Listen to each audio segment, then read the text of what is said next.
Hey guys, let's get more news about Dallas, but first, don't forget to subscribe and leave your like. Jets could steal Cowboys pass rusher to fill Jermaine Johnson void. The New York Jets no longer have Jermaine Johnson for the 2024 season and they need to find a replacement ASAP. Zach Rosenblatt of The Athletic floated out the possibility of the team stealing veteran defensive lineman Carl Lawson off of the Dallas Cowboys practice squad as an option. Lawson was with the Jets from 2021 through 2023 by way of a $45 million contract in free agency. The former Auburn product's tenure with the team was defined by injuries. He missed out on the entirety of the 2021 season due to a torn Achilles. Then in his final season in 2023, Lawson hurt his back in training camp and was never the same. Sandwiched in between those two injury-riddled seasons, Lawson showed some pop, registering 7 sacks, 9 tackles for loss, and 24 quarterback hits in 2022. When healthy, Lawson has proven to be a highly productive player in the National Football League. He has just had a hard time staying available. Lawson signed with the Cowboys in the middle of August, trying to make the final 53-man roster. He fell short of that goal, but was brought back on the team's practice squad. If the Jets wanted him, they could poach him off of Dallas' practice squad and sign him to the 53-man roster. The only thing the Jets would have to give up is the financial component of signing him to a deal. They wouldn't have to give up any assets to the Cowboys to bring Lawson in. The Jets are in a bind with limited options available. Johnson is out for the year with a blown-out Achilles. This offseason they parted ways with Bryce Huff, John Franklin Myers, and Quinton Jefferson. All of those losses have left the Jets incredibly thin on the defensive line. Lawson already knows the Jets' defensive system. He was with the team over the last 3 years and the entire defensive coaching staff is the same. The Jets have a need, Lawson is available, so what's the hold-up? How does Lawson feel about how things ended with the Jets? If he holds any ill will, that might kill the possibility of this move coming to fruition. Last year, Lawson only appeared in 24% of the defensive snaps with the Jets, which was by far the lowest mark of his NFL career. He was getting so little playing time on the Jets that Lawson's name came up in rumors ahead of the NFL trade deadline. I've always wanted to help the Jets win and be the best version of myself for a team, Lawson said on October 26, 2023, via Philip Martinez of SNY. But at the end of the day, I want to be a football player and produce and help.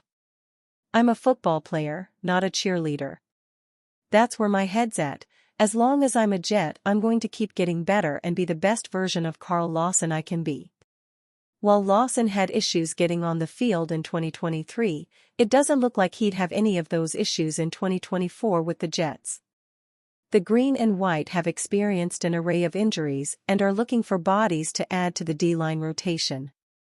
Cowboys Roundtable, discussions on last week's loss, the running game, and Week 3. Every week, we gather the latest news about the Dallas Cowboys and seek our writer's perspective on each headline.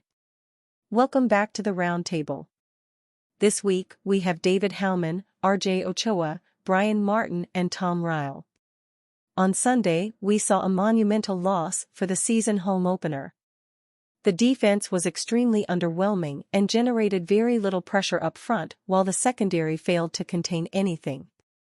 The game ended in a huge 44-19 loss, and the immediate reaction was to ask how bad the Cleveland Browns are and did that put fans into a false sense of security. Tom, this is a trick question, right? The first half was a display of defensive ineptitude that has to include, well, everything. They couldn't get a stop as the Saints scored a TD on all 5 of their possessions. There was no pressure on David Carr, and the Saints averaged a staggering 20 yards per attempt. It is not unusual for teams to still be figuring out each other in Week 2, but this looked like Mike Zimmer and the Dallas defense didn't even know who they were preparing for. What is disturbing is that this was something we've seen too often. The Cowboys got punched in the mouth a couple of times early and never recovered, and that was especially true on defense. RJ, Ultimately, I think the issue is not having a proper plan for the Kyle Shanahan-style offenses. Once Dallas gets in a hole against this sort of system, they are pretty much done. Couple this with the fact that the offense was only able to produce field goals for the most part early on, and the quicksand quickly became overwhelming. Brian, the better question would be, what wasn't the problem with the Cowboys' defense in Week 2 against the Saints? They couldn't stop the run, the pass rush was non-existent, and the secondary gave up way too many chunk plays. All in all, it was an abysmal performance. Hopefully they can rebound and get back to doing all the little fundamental things correctly moving forward, otherwise we may want to start getting used to performances like this. Hellman, simply put, the defensive line was unable to put up any resistance against the Saints' offensive linemen. That's especially concerning given that Dallas specifically brought in Linval Joseph and Jordan Phillips to fortify their trenches for such games, but those two were terrible in this one. Hopefully it's just a case of the two veterans shaking off the rust after being late additions to the team, but if not, this could be an early warning sign for this defense. Calls grow louder for Cowboys owner Jerry Jones to fire GM Jerry Jones. Following a frustrating loss in their home opener, the Dallas Cowboys are under the microscope heading into Week 3. While most are pointing fingers at head coach Mike McCarthy and defensive coordinator Mike Zimmer, Jesse Holley is aiming at someone higher in the pecking order. The former Dallas wide receiver is placing the blame on the one person who always wants the credit when things are going well, Jerry Jones. Holley, who was the winner of Michael Irvin's reality football tryout, 4th and Long, is specifically saying Jones has failed as the general manager and should be fired by the owner. Of course, that's also Jones, which creates a massive problem. With the owner anointing himself GM, team president, option quarterback, and whatever title he decides to create along the way, there's no accountability when holes aren't adequately filled. Holley pointed to the issue in the backfield and criticized the Cowboys for not allowing any of their running backs to establish a rhythm. That's a relatively new concern, unlike the problems at defensive tackle. Jones has failed miserably when it comes to adding interior linemen, which has resulted in several losses like we saw on Sunday against New Orleans.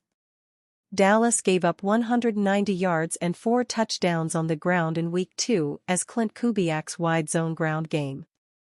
That's been an issue for years, with the Cowboys failing to stop the same scheme against the San Francisco 49ers and Green Bay Packers in recent years. And you, fan? What do you think of the situation of McCarthy? Leave your opinion in the comments.